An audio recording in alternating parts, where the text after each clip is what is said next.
Can we not be so intense? And anyway, it's not that great of a story to be proud of.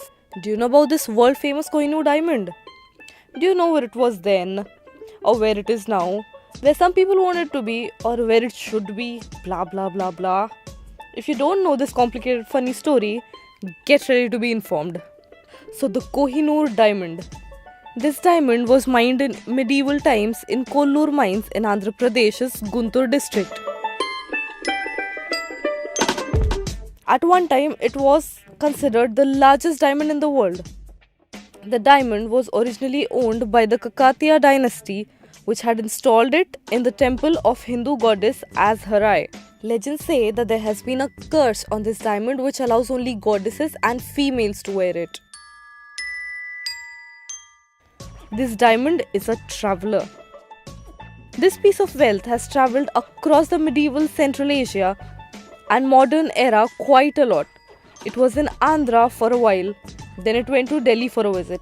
It was taken to the ancient city of Samarkand from Delhi for a 300 years long vacation. After that, it came to the possession of Delhi Sultanate and then to the Mughals. It went to Persia for a while and then made its way back to Punjab.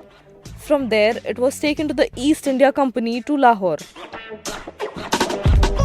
Then, it boarded a ship to England to be part of the Queen's crown, and it has been a part of the same since then.